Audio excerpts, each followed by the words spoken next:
Good afternoon, everybody. My name is Jim Anderson. I'm a lead governance specialist for the World Bank, and I'm very pleased to be moderating this session at the invitation of the organizers.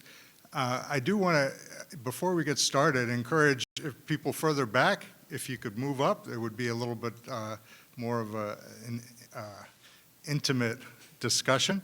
At the moment, it's quite a distance back there.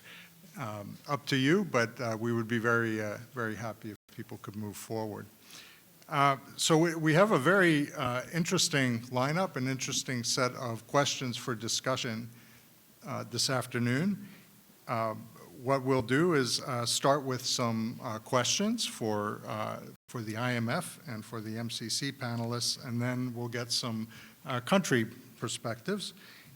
I'll introduce our guests, our panelists, starting on this side. We have Emmanuel Mathias, is the head of IMF's Governance and Anti-Corruption Unit, where he leads the IMF's work on anti-corruption and the rule of law. He previously focused on anti-money laundering issues. Prior to joining the IMF in 2005, Emmanuel served as a researcher in economics, was trained as a customs special agent, and worked for the French Financial Intelligence Unit.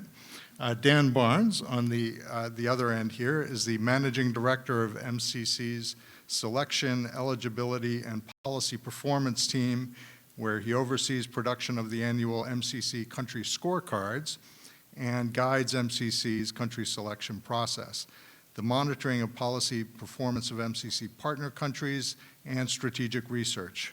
Prior to joining MCC, Mr. Barnes led both the research and the design of policy reform programs on governance and anti-corruption in a diverse set of developing countries at the World Bank. We also have Katerina Ryschenko, who is the Deputy Executive Director on Legal Affairs at Transparency International Ukraine. She joined the team in 2016, and since 2019 has been heading the legal department. Katerina is an expert with more than 6 years' experience in anti-corruption policy development and advocacy, and is an author of a great number of analytical briefs on anti-corruption. Among her key areas of expertise are criminal justice and confiscation of illicitly obtained assets. And last but not least, we have Shishchipe. I did it better when I was practicing. Shishchipe Naziri Vela is a program management specialist at the U.S. Embassy in Kosovo, supporting the oversight of MCC's programs in Kosovo, focused on the energy sector, and she's previously led the anti-corruption program of UNDP in Kosovo and worked with USAID, UNICEF, and OSCE in various capacities. So welcome to you all for this discussion. To start things off and help frame the discussion a little bit about the way that both of these international institutions, IMF and MCC, work, I think we'll start with Emmanuel. And if you could tell us a little bit about the IMF's approach to anti-corruption frameworks and how your team engages with countries to support anti-corruption efforts. Thank you, Jim. Good evening, all. It's great to be here with this nice and diverse panel. The IMF approach stems from key objectives of organizations, which are economic in nature, economic stability, sustainable growth, and development, among others. But we look at corruption in this regard, because as we know, corruption can distort market, it can threaten financial market integrity, it harms development. And so that's from this angle that we are coming, and we have been discussing governance and corruption for quite a long time now with our member countries. Our first policy dates from 1997, and more recently, in 2018, we have enhanced our framework. And our framework touches upon the three main areas that the IMF is involved in. The first one, which I would qualify preventive, It's when every year, the IMF discusses economic condition with all of our 190 member countries. So we have a discussion on the economic conditions of the member country, and in some instances, corruption may be so severe or governance vulnerabilities may be so severe that we will also discuss this with the member economies because we consider that it may threaten economic stability. And in this context, we would have potential recommendations to address these corruption vulnerabilities. A second aspect of our engagement with country authorities is lending. So these are the situations where we are not, unfortunately, in the preventive case, but in a case where our member countries often desperately needs financing, most often to cover balance of payment needs. There, in the context of finding solutions to address the crisis, it may happen that governance weaknesses, corruption vulnerabilities are so relevant that in our discussion with member country authorities, we agree that having measures to address corruption can be needed. These measures may relate to broader governance, like lessening the discretionary powers of revenue administration or having audits of public institutions or state-owned enterprises. But it can also be very directly related to anti-corruption efforts, like a law on corruption or an institution that would fight corruption, or a specific audit related to an instances of corruption that's considered macro-relevant.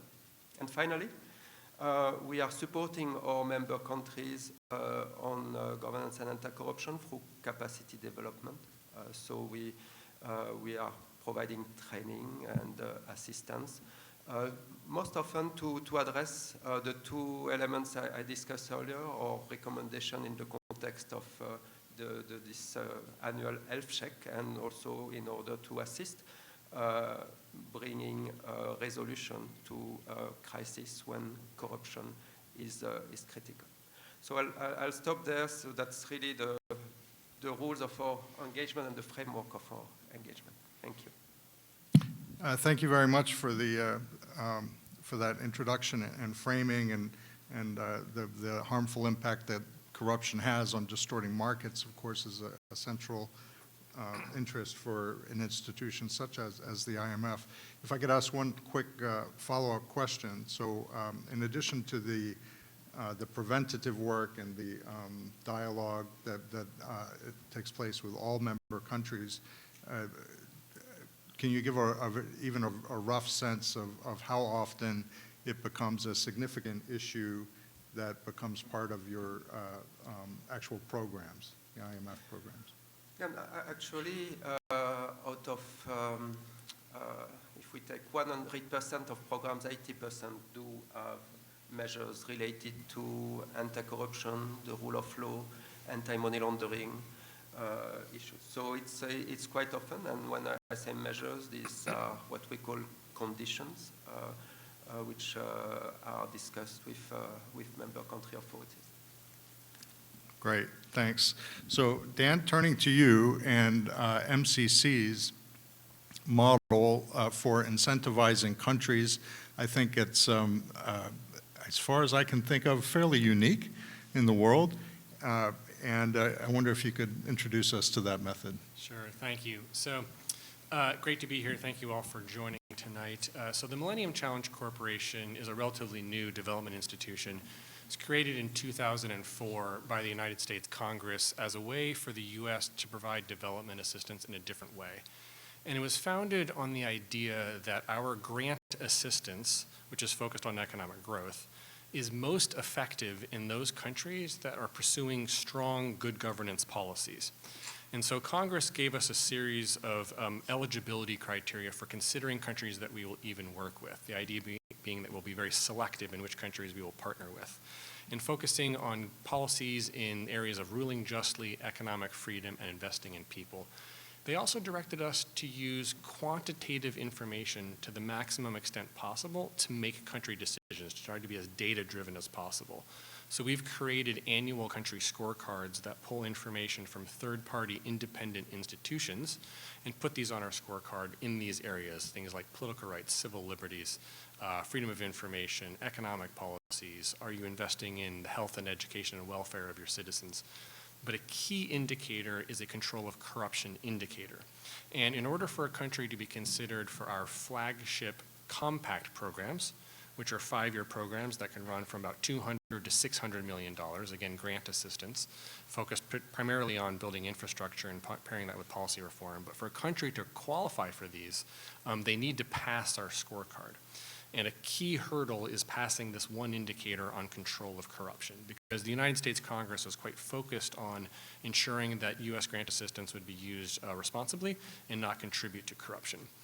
But what we've found over time is that by having this filter around good governance and control of corruption, we have discovered an incentivizing effect that we now refer to as the MCC effect, where we have seen countries try to pursue policy reforms to qualify for MCC assistance without MCC actually spending a single dollar of our own programs. And this is focused a lot on corruption, but it can also focus on other parts of our scorecard. In another way in which MCC handles corruption is through our programs, and we have a robust anti-fraud and corruption program, and we have our director of that, Chris Williams, here in the front seat, and our colleague here from Kosovo can speak to this as well. And that comes to one of the unique ways in which we provide our assistance as well. So once a country qualifies for MCC, we will then go and focus on a program of economic development designed to reduce poverty. And it can run the gamut of large infrastructure projects paired with policy reform to strengthen that sector that we're working in. And when we do it, we provide our assistance through something we call an accountable entity. And this is part of MCC's commitment to trying to have country ownership in how we do things. And this accountable entity is responsible for ultimately implementing the projects, but it's not MCC. This is within our country governments. Setting this up and dispersing the funds. And within that, we have a robust system around making sure that there is no corruption or fraud with the assistance that MCC is providing. And to your point, Jim, this is relatively unique because in how we operate, and particularly the selectivity component. Because the other thing, too, is once we select a country, our board of directors and our congressional stakeholders have an expectation that a country will maintain a commitment to these eligibility criteria and to combating corruption. And when we've seen backsliding in countries, we can actually suspend or terminate our assistance. And we've actually ended about 25% of the programs we have started due to backsliding in democratic governance and combating corruption, which again is also relatively unique among donors because we have this filter, but then our programs are entirely separate from the filter. So there's this sort of duality to how MCC works, which creates this incentivizing effect. Thank you. So you said that was 2022? Sorry, you quoted a number. 25%. 25%. Okay. So we're also interested very much in how both of your organizations interact with civil society. So we'll start with the IMF. Of course, your main counterpart. You're very used to sitting across the table from central bankers. Can you tell us a little bit about how you engage with civil society on this issue? Yeah, Jim, you're right. Our main counterparts historically have been central banks and ministries of finance. But the world is complicated and policies are complicated. And for us, it has been proven more and more critical to discuss much beyond these partners in order to get access to information. And in this regard, the discussions with civil society have been really fundamental in many of our engagements on anti-corruption. I can first explain to you why we consider that critical, and then I'll maybe explain a bit in more detail how we do in practice. Why it's critical? Because in most countries, civil society organizations represent public interest. And that part of the feedback is helpful to us. It's critical also because civil society organizations do have experience on anti-corruption reforms at different levels, depending on the countries, but sometimes way beyond advocacy at a very technical level that is very helpful to understand the context. And that's certainly why it's the most critical, is that when we mention lending, often it's portrayed as the IMF as having a lot of leverage.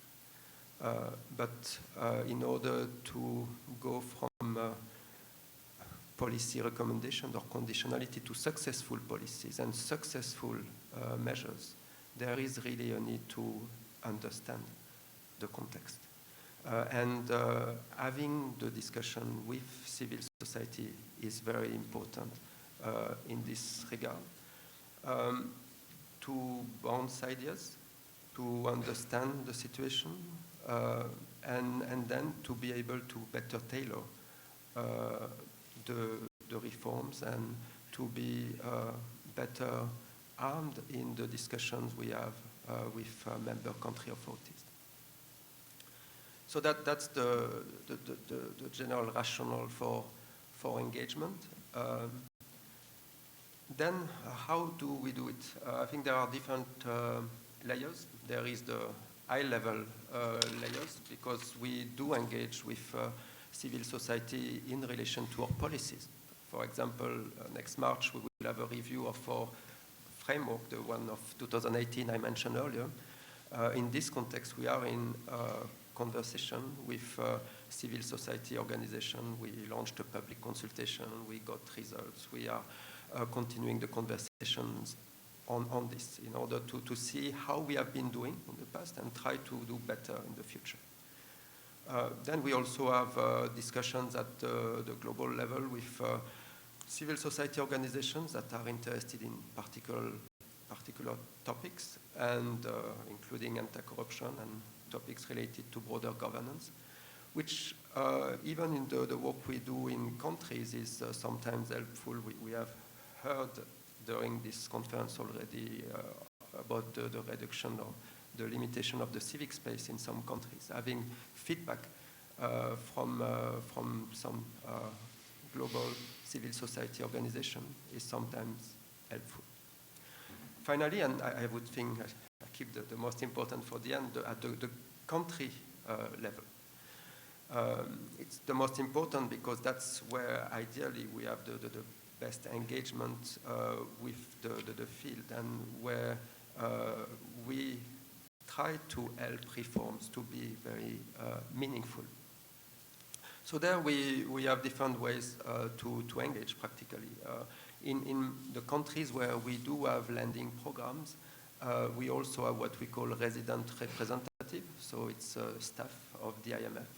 And this person is very well placed and actually do the daily work with civil society and can talk to the civil society in order to both act as an in-between between the country and the staff at headquarters in Washington. So that's on a daily basis. But then we also have IMF missions. That's when we go in town. That's what Jim described as us meeting the ministries of finance and central banks. But we also have meetings with civil society organizations. We meet in their offices. We discuss with them on certain topics. And when anti-corruption or corruption are critical, we discuss these issues. We do it always in a way that doesn't alienate the country authorities, but we do it also most often on the longer term. in a way where we build trust, where we build understanding. And I can tell you from my experience, it's not always immediate because sometimes there is still a stigma of the IMF because there is a view of the policies that are conducted, particularly in civil society. I have had experience of very difficult meetings at the beginning, but the fact that the meetings exist enables the dialogue, enables the understanding, and then by the reform process, by the progress that are made on anti-corruption in some countries, then the discussion takes another angle. And what has happened quite often when we have been successful is that from a part where it was more questioning what we could do was then after you should also do that, and you should. And so when we are there, it's certainly because we have been able to show success. But I just want to conclude that it's a difficult area. It's a very interesting engagement, but it's not easy because there are interests that are not always the same. But I really do think that by the dialogue, and that's really the first thing, is to be around the table, discuss, understand the perspective of each of us, and see where the interests can converge. And my experience is really that we can often find ways to converge for the benefit of the economy, for the benefit of the people of the countries we all serve. Thank you. Thanks, Emmanuel. That's great. If I could ask one follow-up question here. So the consultations around the review of the framework, that's something that will be done, is that like an online consultation? Or? Okay. Yeah, there has been an online consultation during the summer, and we receive already quite a large number of responses that we have been analyzing. And now in the second step, we are having more bilateral discussions with organizations. We actually had one earlier this week, benefiting from the conference and having organizations at the IMF coming to talk with us, and we will have another later this month virtual to cater for civil society organizations who are not there this week. Thanks. Okay, Dan, so turning to you, and a similar sort of question for MCC about your engagement with civil societies, with government, both partner and non-partner countries. How does that work in MCC's case? Great, thank you for that. So MCC, again, going back to this idea of being selective in where we work and having this scorecard as a key filter that we use, means that we partner with both civil society and country governments in a host of circumstances and in different ways. And so in one aspect, for those countries that are interested in accessing MCC funds but are not yet passing our scorecard, we do work closely with the governments to make sure that they understand what the rules are. We try to be as publicly and transparent as possible about our selection process. Our scorecards are online. The methodology for all of the indicators is online. And so what we do is we share all of that information with country governments so that they can understand the process. And we've actually seen a series of countries create MCC scorecard teams in their countries, so typically at a ministerial level with some staff behind it, empowered to try to pursue reforms to strengthen their performance. And this is where civil society is particularly important, is making sure that we are able to connect them to these broader policies and these broader efforts by governments, and so they have a role in being able to understand what the priorities should be and how best to structure the reforms. Because we're taking this at a fairly high level, we're not getting into specific anti-corruption recommendations for countries, in part because of our belief that at the end of the day, these are sovereign countries, they can make their own choices. What we're trying to do is just lay out the rules of the road for our assistance as Congress laid out for us. But then we invite countries to create policy reform plans, and that is where having strong civil society buy-in can be so critical, because at the end of the day, the country is going to have to make progress on corruption in order to ultimately qualify for MCC. So they can make all the great plans they want, but if they aren't able to actually produce results, then they're not going to be able to ultimately qualify for MCC assistance. And so that's where being able to make sure that they are having broad consultations with civil society is particularly critical. So this is in the context of a country that is not yet an MCC partner. But then once MCC selects a country and begins working with them, we continually monitor them, because back to this point around that we can end our assistance if we see backsliding on these principles. And when we do begin to see a little bit of backsliding, we tend to engage quite quickly with country governments to try to get them on a policy reform plan to address the concerns, because if we continue to see backsliding, that's when we may have to ultimately cut our assistance. And again, our compacts can be quite large. We're talking potentially $500 million grant assistance in large infrastructure. And so that's where it tends to get the attention of countries, and we tend to also work in the poorest countries in the world, where our programs are particularly outsized. And so that does mean typically when we see this kind of backsliding, either on democratic rights or corruption, which is what we're focused on today, the countries tend to take notice. And they say, okay, what is it we need to do, and how can we take the action to strengthen our performance, to pass this indicator, to meet the standards that you all are setting out for us.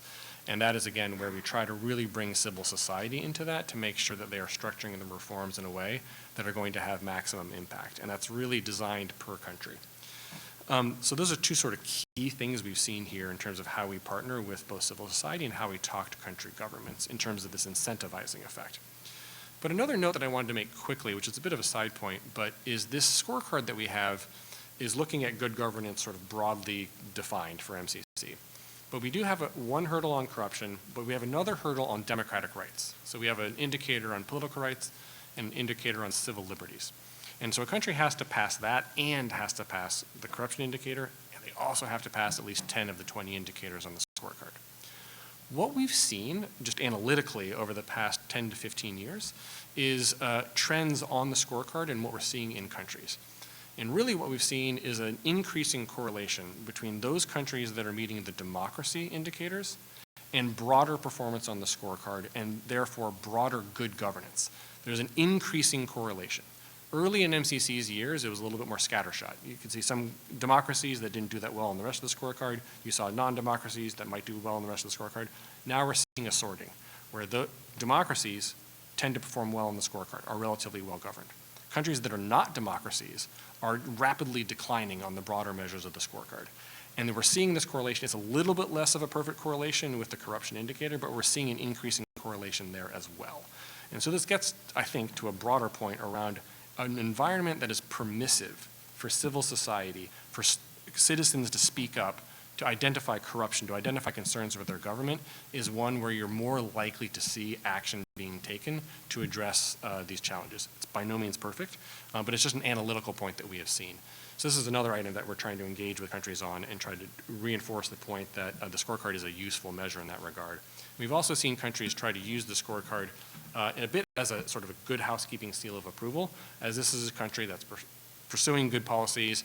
This is a place where investors are going to want to come in and invest, and that's why the corruption hurdle is so important. Because as you all know better than even we do, that corruption is such a tax on citizens and on economic growth and on private enterprise.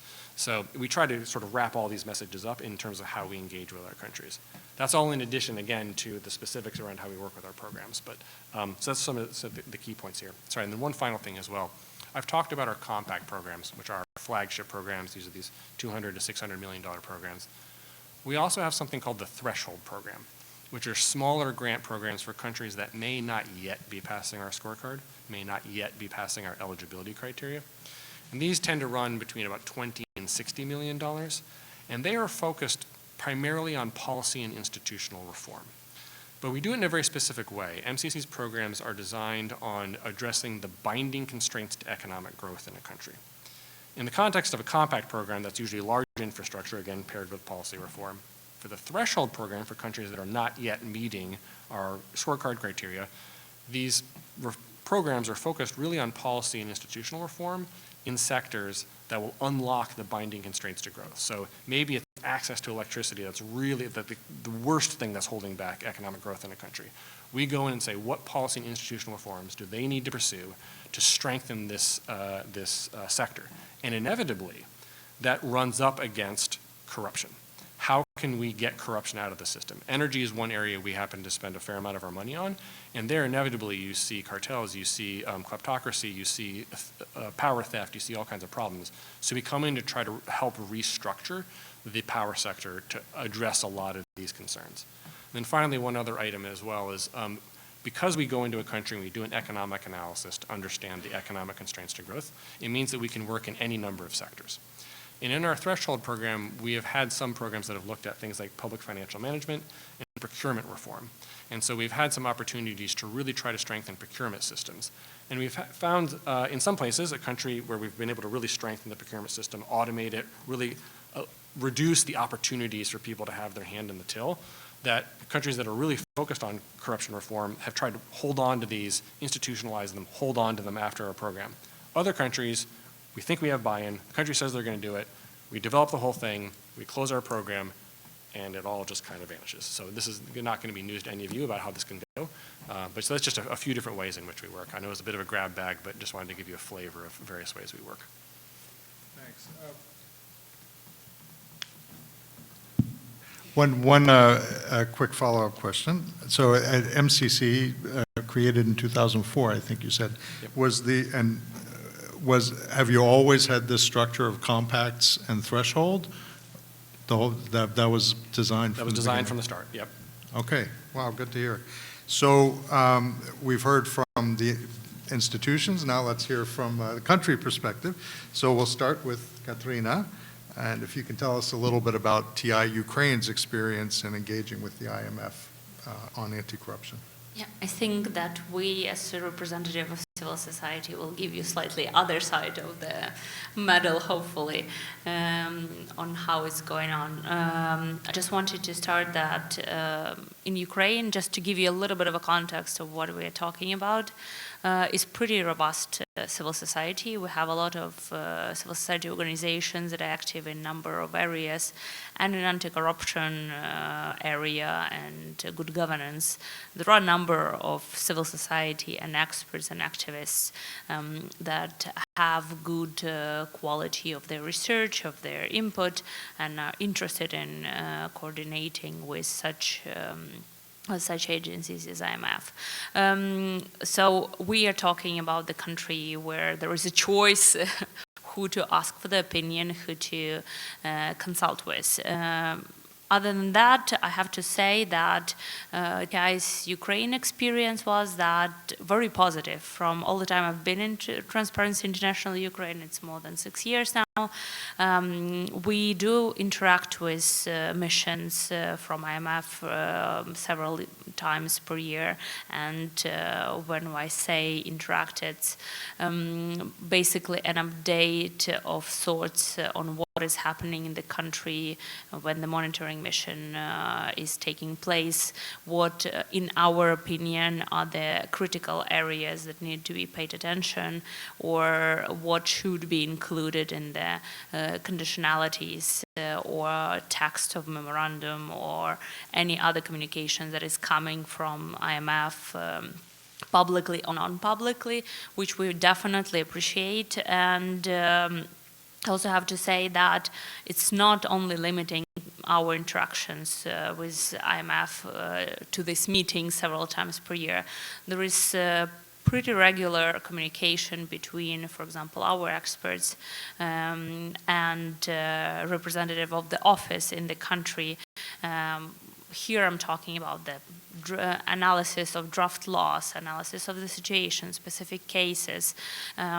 We have experience of both requests from, for example, representatives, as Emmanuel says, there is representatives in the country asking us, do you have an opinion on this or that legislation, or have you heard of this situation? What is your what is your opinion on how it's supposed to develop? And also other way around, when we think something is critical is happening and we're not sure if IMF took account of it, or maybe they did, but we're still kind of, civil society organization, so we do send them our briefs or analysis of documents or situations. And I think we've been pretty successful in the way of turning attention, or maybe extra attention, to the issues that we consider current and important. To add to that is that very beneficial to have IMF office in the country. I already mentioned that is. I understand that it's not maybe case for all the countries with who IMF is working. We in Ukraine had an office for a long time, and in our opinion, as a civil society, it helps to keep better understanding of the situation on the ground, and just easy access when you know where the office is, who is working there, and you establish some sort of relationship with representatives. You always face to face makes it simpler to get your point across. And the last thing that I wanted to mention here is definitely basically the product of IMF that is going public. These conditionalities and memorandum. For us, it's tremendous advocacy tool.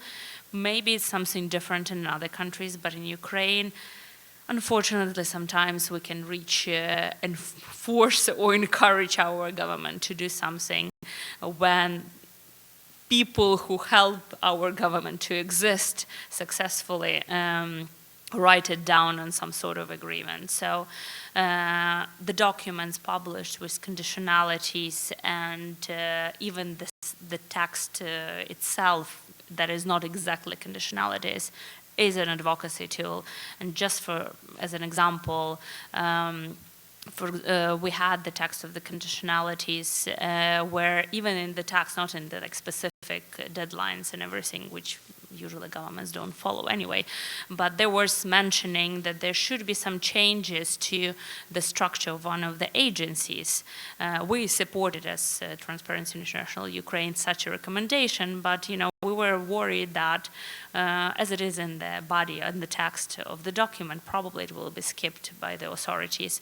But literally after a couple of days it was published, this memorandum, we got a call from the agency who basically tried to understand who influenced the decision of IMF to put it there.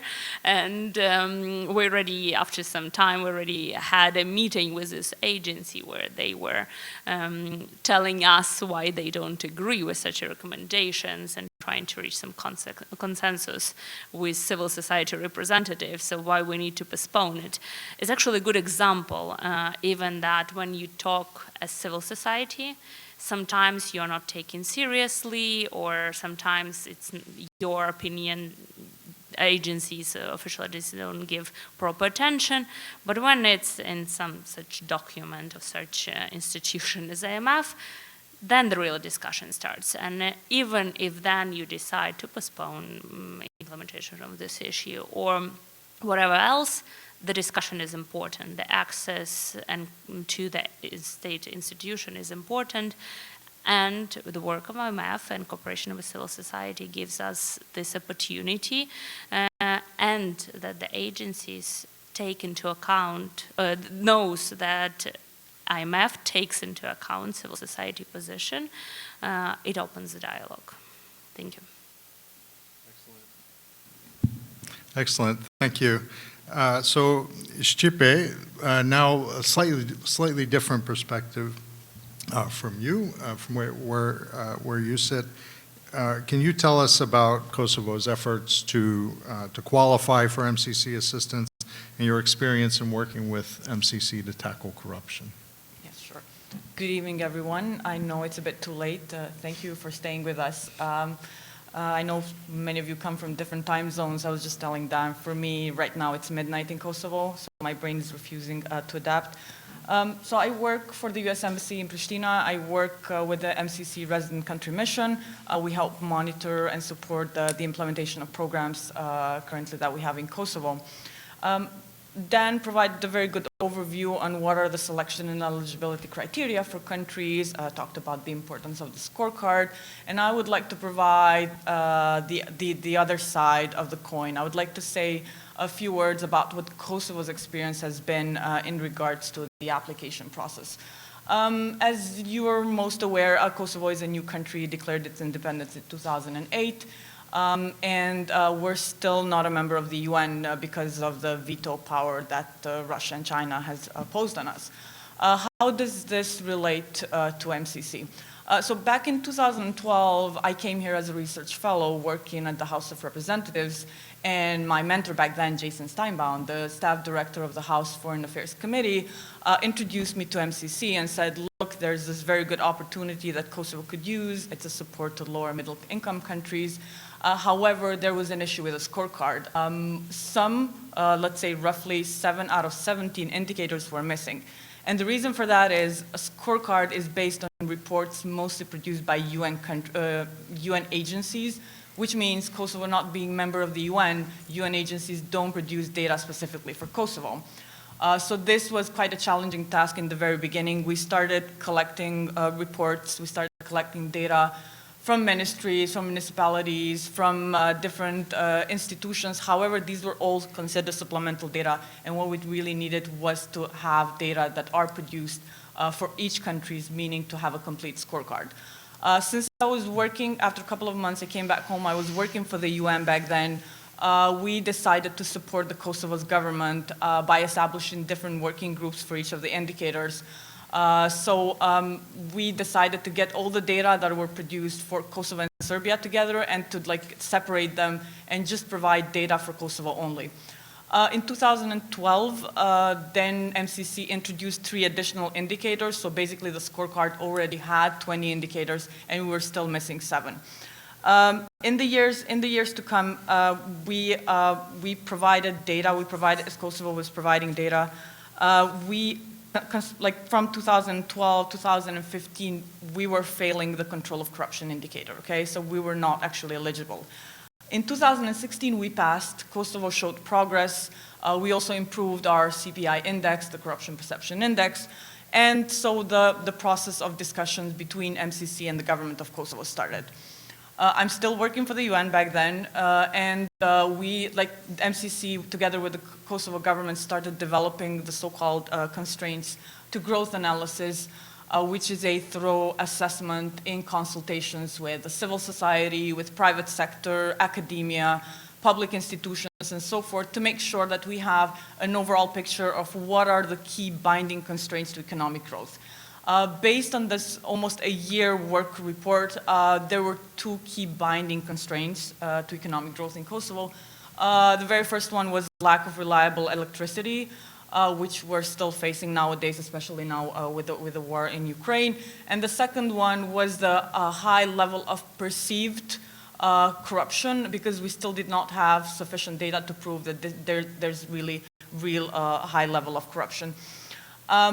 What happens is just right before we make a decision about the compact, Kosovo actually downgrades, because it shows in 2017, it goes back on the control of corruption indicator, and this is why Kosovo gets downgraded from the compact to the threshold program. We get a 49 million threshold program, which is again focused on addressing these 2 binding constraints. It's mostly policy oriented. And ever since then, in 2017, we launched the very first program, which is ending soon. We've done a lot of work in Kosovo in addressing not just the lack of reliable electricity problem, but also working with the rule of law institutions to address the real and perceived corruption widespread in Kosovo. And just briefly, touching upon the issue that was discussed, why is MCC different from other agencies, and especially since we're part of the U.S. mission in Kosovo, we work with all other agencies, namely USAID, INL, and so forth. MCC has this country ownership. So what we do is when we enter into negotiations with countries, they have to take full ownership of the program, and this is why it has to have full support by the government, apart from, as I said, consultations with all relevant stakeholders, and it has to be ratified by the Parliament of Kosovo. And then when the clock starts, it's really difficult to make changes. It's like written in stone, okay? Did I say it right? So this is where we are for the time being. We just recently, we've done a lot, like Kosovo as a country has done a lot of progress in terms of the fight against corruption. And for this purpose, in 2018, we were eligible for a compact, and now we just started the compact program, which is 236 million, and for the time being, we have 2 programs of about 300 million in Kosovo, with a very small team that we helped monitor the resident country mission. We do have a presence. However, again, as we said, we keep the government accountable, and we want to make sure that there's a country ownership in the implementation of such programs. Excellent, thanks. And the compacts are in which, these are energy or? Yes, just curious. Infrastructure mainly focused, and it's going to be an energy sector trying to address the issue that we have. We still face blackouts during the winter. We don't have enough electricity to meet the demand. So. Okay. So I'd like to turn now to a little bit on lessons learned. So it's a new experience, I think, to work with the IMF. Katarina, what can you tell us about your lessons learned? I think it's very important to analyze what is going good and what is going bad, and I'm glad that civil society also included in this conversation, even though we talked today that IMF mostly directly works with the state, and what I want to say from a positive, let's start with the positive conclusion from my part. The IMF and the products they provide, the analysis they do besides the money, which is always a good thing, is definitely moving into the same direction as the efforts of civil society and hopefully the efforts of the government of Ukraine and other countries. And so to have this support in the messaging, support with the analytical reports and views that IMF provides within their documents and within their assessments is great in order to achieve our goal to make the country more developed, more effective in the processes. I also would like to mention that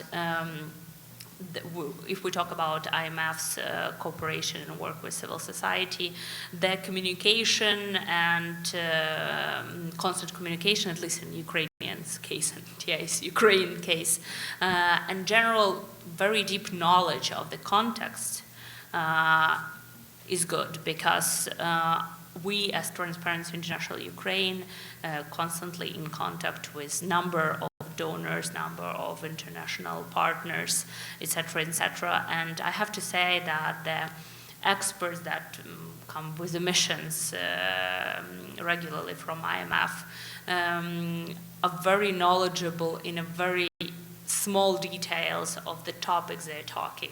So besides the general enjoyment from the conversation with these experts, because some of them we already know for several years, there is obviously benefit of it that gives the possibility to for IMF to frame properly their conversation with the government and their reports and documents that are coming out of this work, which I think is the key when we talk about cooperation between international partners and the state.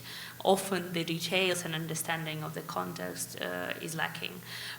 I also have to say that probably the presence in our case, Ukrainians' case, presence of the office and representatives in the country helps. If I have to say something for the growth and for improvement, to be fair and balanced, I have to say that there is the desire from civil society and from my point of view to have these conditionalities and recommendations to be as clear and as to the point as possible, because it is often a challenge, maybe not always in the case of IMF, but there is a number of recommendations and conditionalities coming into the country. but they should be measurable, because we as civil society, in order to address this implementation issue, we need to understand what is recommendation or conditionality implemented or not. And if, for example, if we take Ukraine, elect the head of special anti-corruption prosecution, it's pretty clear, or you elect it or you don't. And if you have something more like improve your level of fighting top corruption, then there are questions appearing. What is improve? Where is this limit, and et cetera, et cetera, et cetera. So this clarity in what is recommendation, what this conditionality entails, is very important even for civil society to track further and to push our government to fulfill. Another thing that I wanted to mention is that there is, even though in our case there is communication both ways, as from our side to IMF and back, there is a little bit desire to have more from IMF towards the civil society. In what sense?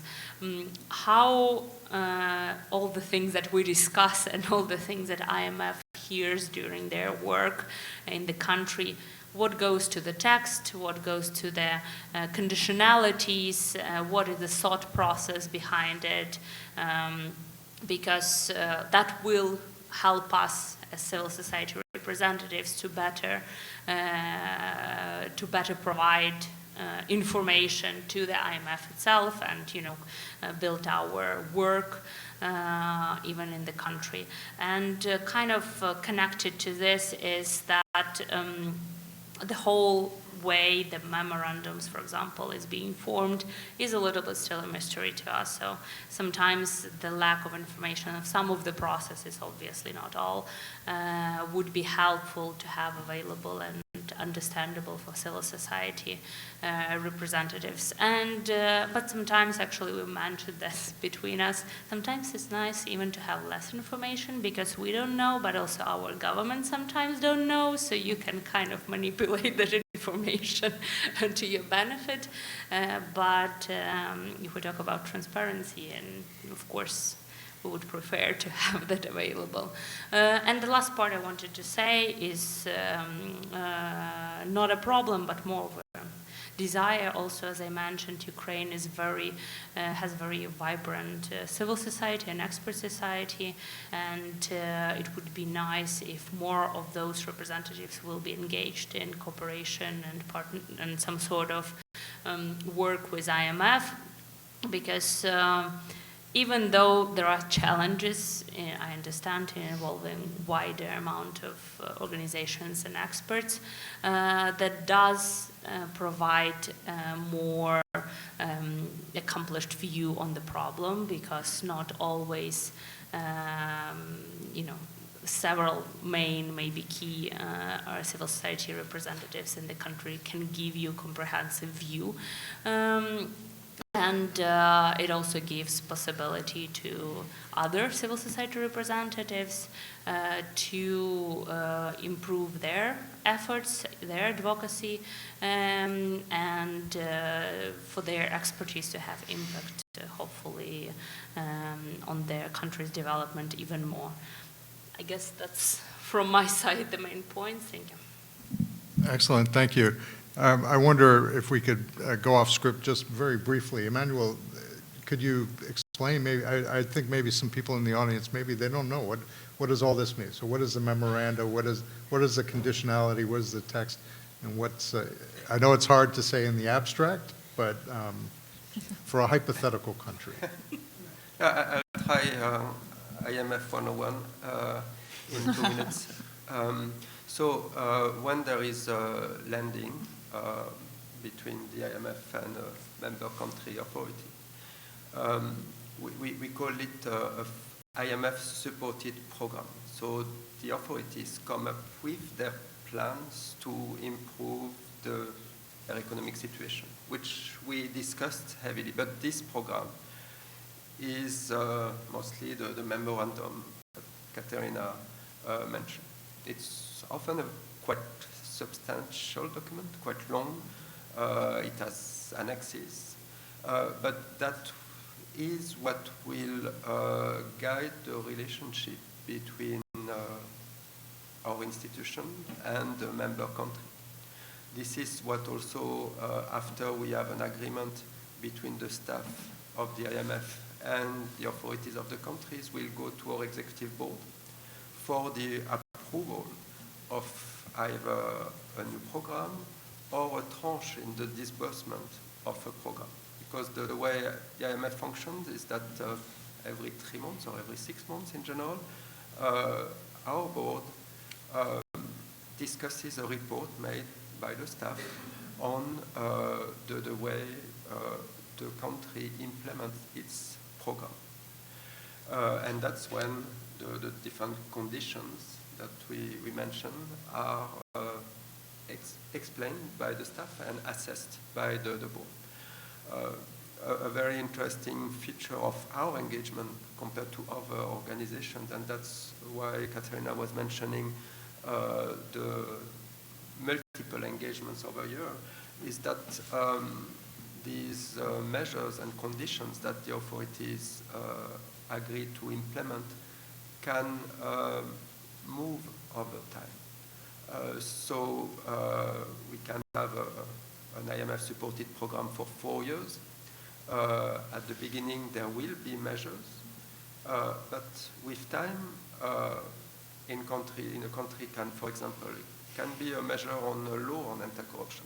But when the law is implemented, it's interesting to go to implementation. And then there can be a measure related to implementation. And of course, mindful of the country circumstances, mindful of different sources of information we have, it will be adjusted. So I hope I responded. Yes, I think so. Thank you very much for that. So turning back to Stipe, so I understand MCC has an anti-fraud and corruption process in Kosovo, and I wonder if you could tell us about that, how it works, how you raise awareness with stakeholders about this process, and so forth. Yes, there are different ways in how MCC provides oversight to address fraud and corruption. And Chris is best placed to speak here as our Senior Director on Anti-Fraud and Corruption. I'll speak specifically on Kosovo, on how we implement and how we apply these policies and procedures. Just in general, for all the countries, we have the guiding document or the document that we actually use to ensure compliance with policies and processes, and this is the anti-fraud and corruption plan that we have. In addition to that, we also have standard procurement procedures for contracts, whereby we want to make sure that, especially in procurement, we have standard procedures that all our implementing entities will follow. We have resident country missions in each of the countries where MCC works with. And then we have multidisciplinary teams in each country. And this is, again, different compared to how other agencies work. In each of the teams, let's say in Kosovo team, we have a particular team that's assigned from MCC that has somebody that's on M&E, someone that's on gender and social inclusion, someone on anti-corruption, and so forth. So everything that's being produced by the implementing entity, which is usually established by the government, it can be an NGO. Again, the board has to be a majority by the government, or it could be a department, a public implementation unit within any government entities. And the other aspect is that we provide our funding, we provide money on quarterly basis. So each quarter, the implementing entity has to tell MCC how they're planning to spend. And this is in one way to also ensure very close monitoring, close oversight on how the money is being planned, how the money is being spent. And then there's another process we call the process of no objection, and this is like very technical to MCC, but the reason why I'm mentioning it, it's just to show how hands-on MCC is on oversight. Even if it's simple terms of reference developed, still it has to go through us. And so that this multidisciplinary team will look at it from a different lenses, whether it has the gender and social inclusion aspect, whether it has any loopholes that could be misused later on, or any risks of fraud and corruption. We do audits every 6 to 12 months. We, as Dan mentioned earlier, we retain the right to either suspend or cancel programs where we see that there's risks to fraud and corruption, there has been a mismanagement and so forth, and then we keep the government accountable, so cases when we ask for money back directly from the government. And the other aspect is that even when the programs are closed, we still do monitoring and evaluation. We still continue years and years after, as we want to measure the impact, but we also want to make sure that we have a pathway with lessons learned for the future. And there are quick 6 steps on how anti-fraud and corruption is being embedded within these so-called implementing entities, or MCAs. The very first step is, once the team has been established, Chris and his colleagues from the anti-fraud and corruption team from DC visit these countries. They do a detailed training on what our policies are, but also because the training is done for everyone, like the whole staff, from the CEO to experts, to consultants, to everyone who's part of the team, needs to be aware of not just what the policy are, but what it means, what does corruption entail, because sometimes we don't understand if, let's say, favoritism could be seen as corruption and so forth. Like, not everybody has this knowledge on anti-corruption jargon. Together with the team, we develop a risk register, and then that risk register will be updated regularly because risks sometimes change throughout the implementation. And then based on this risk register, we develop an action plan. We support the implementing entity. The action plan has to be approved by the board, and then it's made public. It's published on the webpage of the implementing entity. And then the very last step is to not just monitor risks at all times and update it regularly, but also to make sure that everyone is aware that we have this plan, we have these processes, we run a campaign, social media campaign. We also inform all of our consultants that these are the policies, and if you suspect that something like there's a risk of fraud or corruption, this is how you can report it. Like, we provide links to on how Chris and the team can be reached, but also USAID's OIG. So this is briefly the process. Thanks, and it sounds like a very thorough and good process, and the idea of training everyone, and so you even make the top, whoever's in charge has to sit for the training as well. Very important. But I'm curious, and this is a question for you, or maybe for Dan also. How much of this is specific to Kosovo, and how much of it is sort of every country has the exact same system? So that's a great question. The principles are applied to all of our partner countries, both our threshold programs and our compact programs. And there's a unique thing here around how we have created this implementing entity in the country, which is staffed by host country personnel. It's not MCC, it's not U.S. government personnel, but with this heavy dose of oversight that Shipshi noted. The idea here really is to try to build some capacity within the country to implement programs at international standards with these robust anti-fraud and corruption policies baked in, where all members of staff are trained and understand this. And so, yes, there is heavy oversight by MCC, and so this gets into questions around what degree of country ownership is there, it's not budget support, et cetera. This is ultimately what we landed on, in part because of our congressional overseers being very focused on making sure that U.S. funds are not being siphoned off. But it's also trying to, again, find this balance of how can we really encourage some more institutionalization. And we've actually seen, I mentioned this earlier, that we've seen countries adopt these accountable entities, have them live on even after we end our programs, because the other thing too is our assistance is time limited. Our compacts are 5 years, we end. Sometimes we can go back to a country later, but there's always a pause. And we've seen countries continue to maintain these units and have them become project implementation units, so that way they build up this capacity to apply international standards. So it was a long answer to say, yes, we apply this to all of our partner countries. Great, and just one more follow-up question. So for Ishtipe, I think, have any of these, this robust oversight system, has it been mimicked by the government? I mean, is there any thinking about taking and adopting similar approaches in the government's regular, self-financed activities? Or any learning? Are they picking up anything from this? So when we talk about country ownership, we said that no matter what the entity will look like, if it's an NGO or if it's like a project implementation unit, it still will be governed by the board of directors. And the board of directors is composed of key main institutions. So it's the government that's the majority, and then we have civil society and also the private sector representatives. So throughout the whole process, board members have to meet regularly, and they have to approve key documents. So it's approval is done in parallel, MCC plus the board.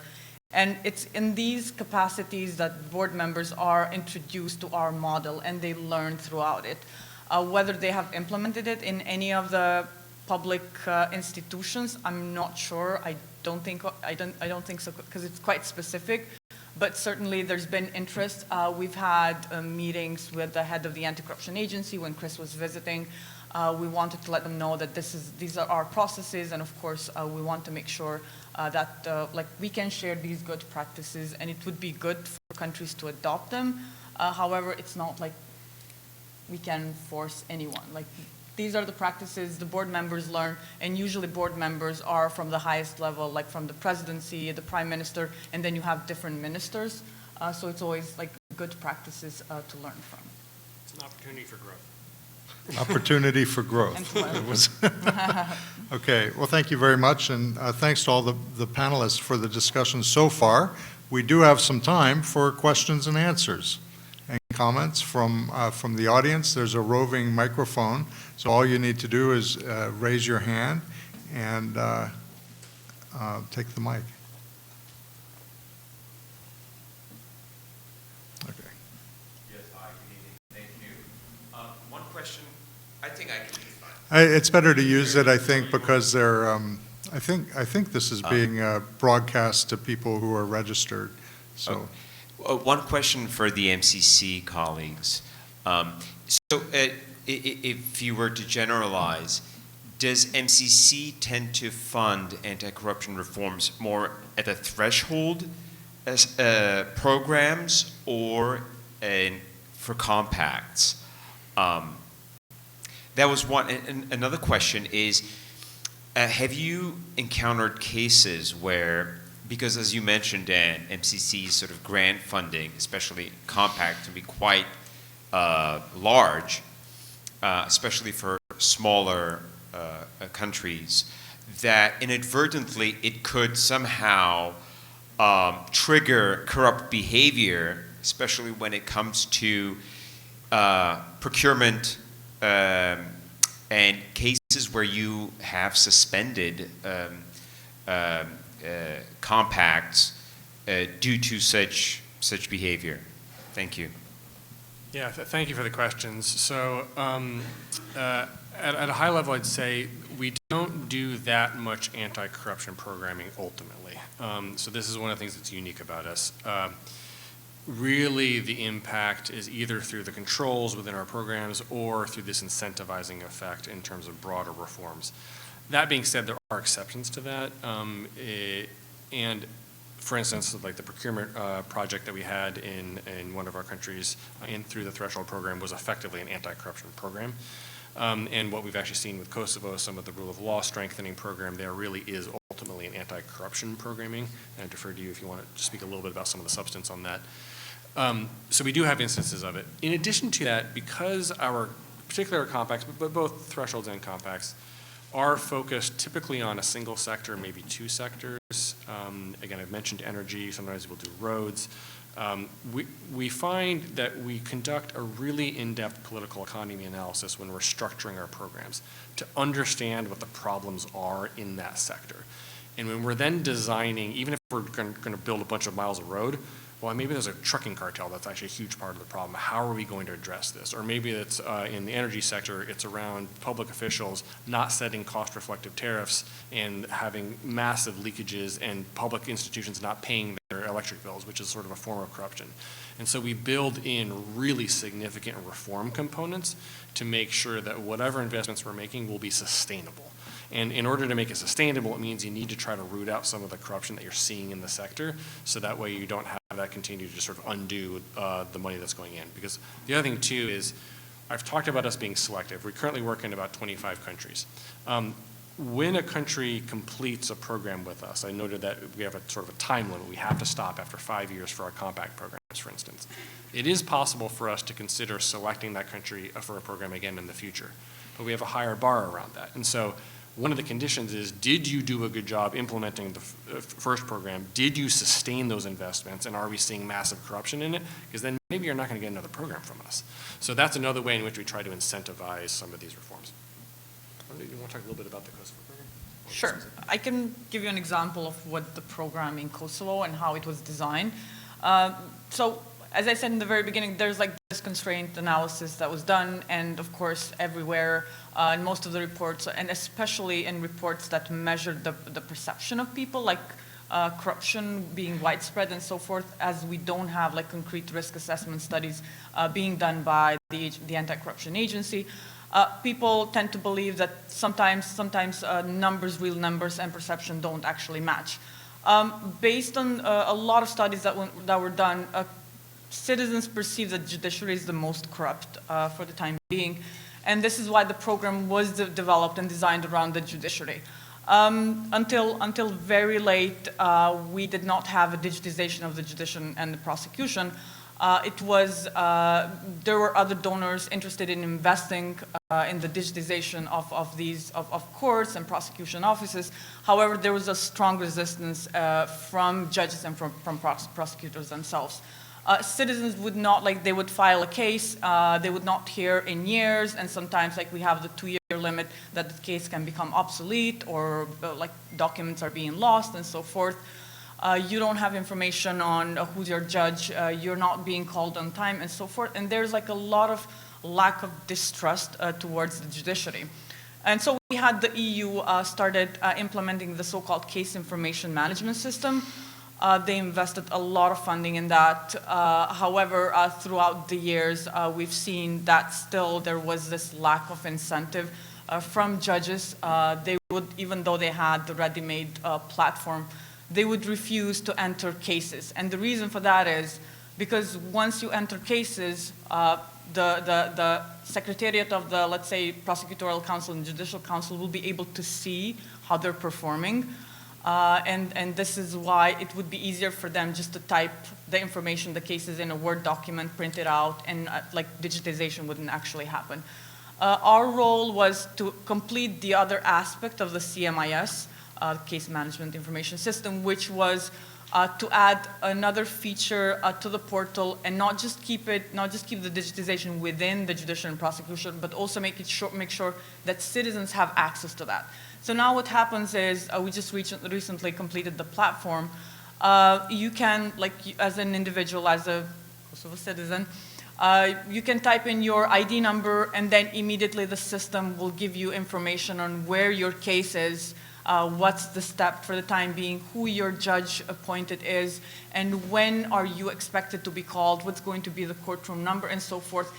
Information that really provides some trust that yes, there is transparency, and of course you as a citizen feel better to at least know this information that you were not able to know until late. And then of course, in order to make sure that this functions, there was a lot of awareness and trainings required for judges and prosecutors and for their support staff.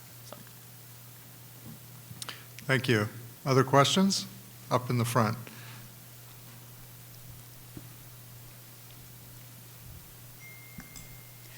My question goes to Katarina regarding the reconstruction process.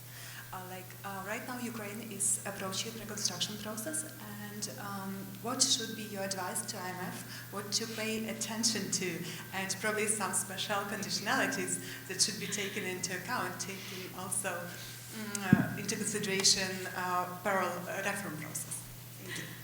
We're putting to use the just discussed cooperation.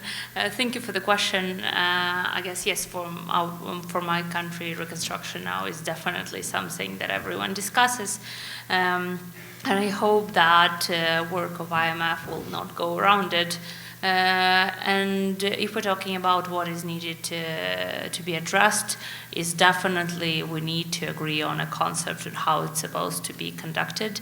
And what is definitely clear is that it's supposed to be transparent and accountable and as much digitalized as possible.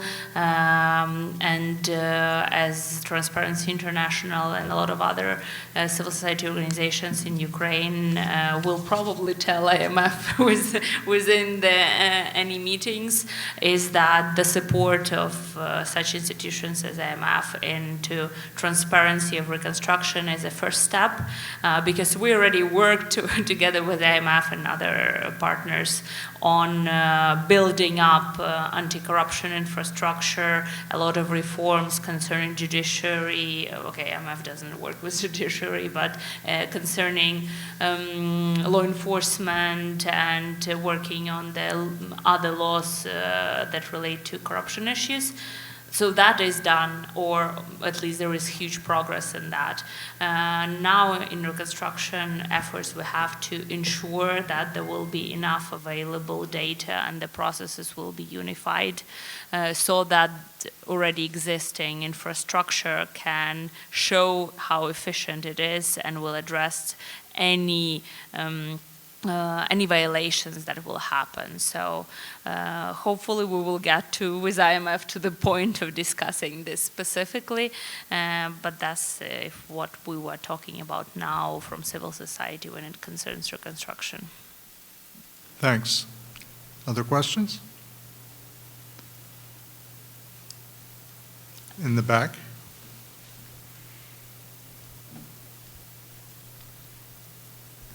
Thank you.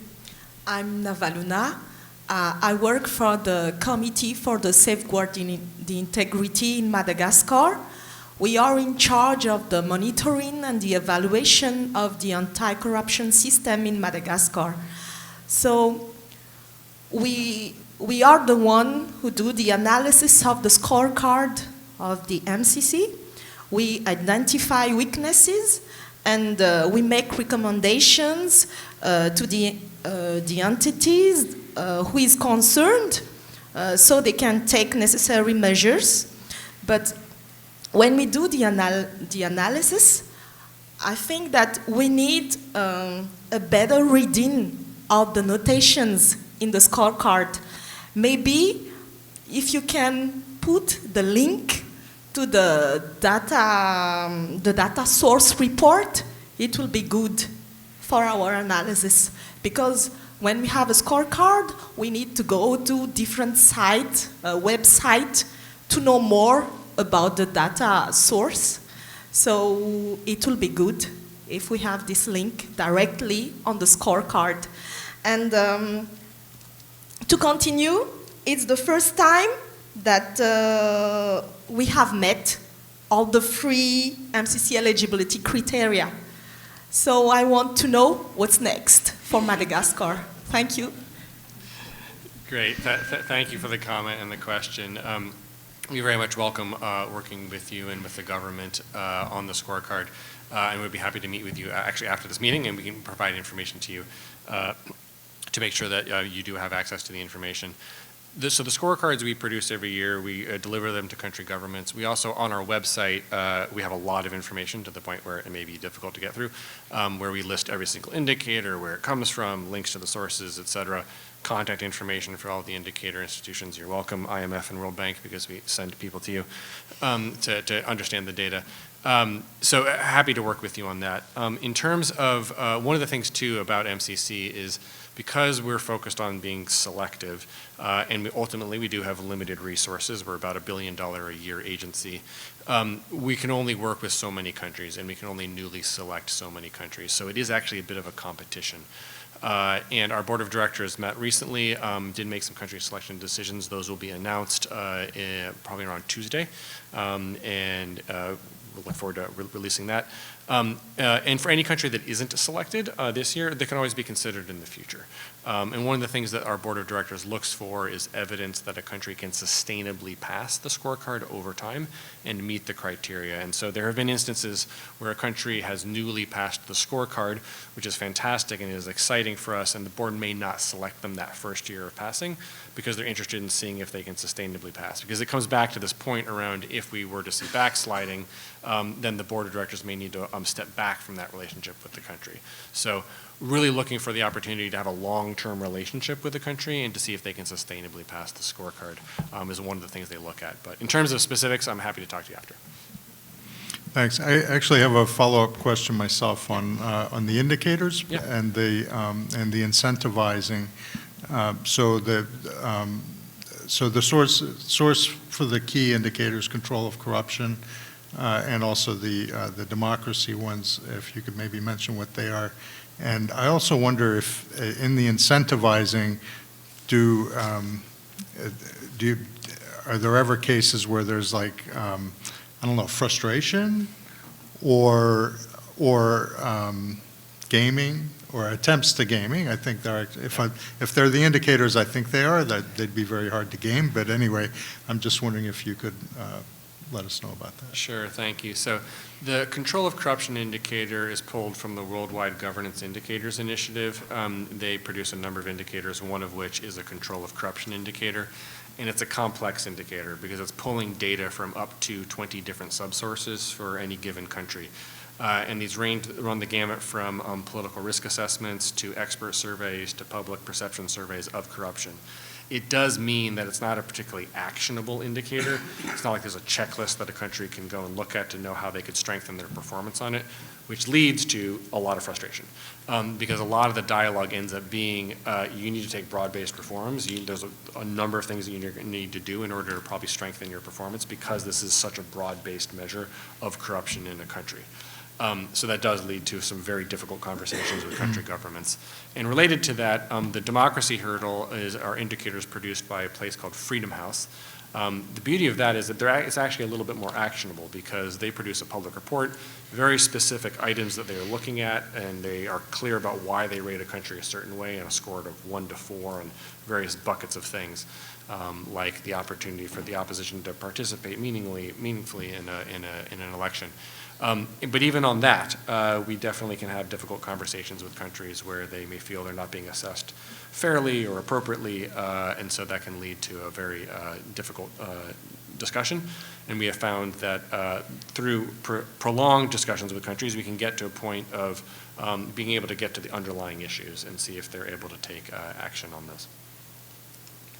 Sorry, the other thing too, actually quickly, Jim, is that we also very much welcome working with civil society and with academia and with government. So I would love to stay in touch with any of you in the room if you're interested with MCC, because the other thing too is we continually monitor all of our partner countries. And of course, we're part of the United States government, so we have reporting from our embassies abroad, et cetera, but we make it a bedrock principle to be widely consulting with a broad range of civil society organizations and academics to really understand what is going in our partner countries. Excellent, thanks. So I think we have time for another question, if there are any. If not, I'll ask my final set of questions, and then we can wrap up. Okay, I don't see any hands. So my final questions, which is for everyone, I think particularly this side of the table, but you might have some views also, is what surprised you the most? And you being collective, so not necessarily you, Emmanuel, but you know, from talking to colleagues at the IMF, from when you started engaging some years ago on corruption explicitly, and then I know you've engaged with civil society in different ways, but so engaging on anti-corruption and with civil society on anti-corruption, and also Katarina, for you as well, what surprised you and other civil society organizations about working with the IMF?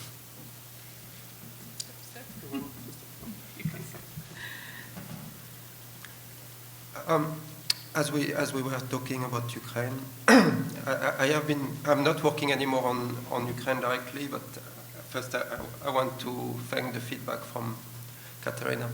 But I did work on Ukraine just after Maidan.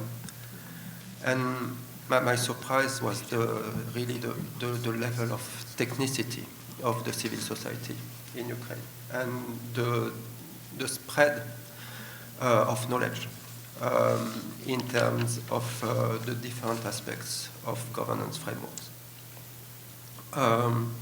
I do think that, that there were experts in so many fields and so specific fields so you can talk on anti-corruption, then you go to the IT related to anti-corruption and to all the different fields from the prevention to the repression and the laundering, and that was really a surprise and definitely that was a source of joint work and interest. Thank you. I have to say that when we started cooperating with IMF, I mean, talking and, having the regular meetings, my colleagues and I were a little bit, let's just say, yeah, sure, it's a resources possible chance to improve our chances to change something, but considering that we cooperate and talk and have a relationship of some sort with many international partners, we didn't expect much, considering the level of engagement of IMF with the government and the specificity of recommendations. So what I personally and my colleagues find surprising in a good way is that how prepared were IMF to listen. Not every international partner is that prepared, and what I have already mentioned, how deeply they are already in the context. You didn't need to sometimes explain why you think that or this, and why in Ukraine this will work and this won't work, even if it worked everywhere else, which basically brings your conversation on a completely different level and allows you to reach better effective solutions that you can then use for as civil society in your communication with the government. So I think that's basically the best option to go when you talk about this cooperation, government, international partner, and civil society, because it's been working for us for a number of years. And similar sort of question over here, I guess, framed slightly differently maybe, but what surprised you in implementation when you first heard about this MCC idea, this incentivizing the need to get past the threshold, working to get past that threshold, and then implementation? What surprised you? Well, it's quite a unique approach to development. Working with other development agencies in the past, I think this is quite different. It takes some time to get accustomed, but then you appreciate the process. In the beginning, it sounds a bit complicated, like all these processes that you have to follow. And for example, we've spent a lot of time in planning, and this is why our procurement processes used to start in the year 3 to 4, now we're going down to 2 and 3, but still that means that we spend a lot of time in planning to make sure, like from a project management perspective, you want to make sure that your foundations are quite strong. The other difference that I said is that other development agencies usually hire teams on their own, they hire companies to implement their projects, whereas from our perspective is country ownership, which means it's the government's duty to establish these teams to implement programs. And then the other aspect is how it actually functions. The one aspect that was maybe different for us in Kosovo compared to maybe other countries, in the past we've had quite a change of governments. Like we had to work with 3 different governments in a very short period of time, and then every single time you have to make sure that they're like fully on board, they're aware. We have to provide this MCC one-on-one. But still, as I said, since it requires parliamentarians' ratification, there is a very strong political buy-in, and we haven't had like major issues so far. But it's a very good organization to work for. So. Good to hear. She's also being modest because there was another hiccup with the relationship with Kosovo because we initially selected them for a compact. The next year they failed the corruption indicator and we downgraded them to a threshold program, and that was a difficult situation for them to go through. And then finally they got back to getting to be compact eligible. But that we've had this happen in a couple countries, and it can really be jarring to them. And even though we try to communicate this from the outset that this is a possibility, no one really believes it until they live through it. So that was definitely a difficult thing. Okay, well, thank you very much. I'd like to thank all of the panelists. I think it was a very informative and open and frank discussion. Thank you all in the audience for staying and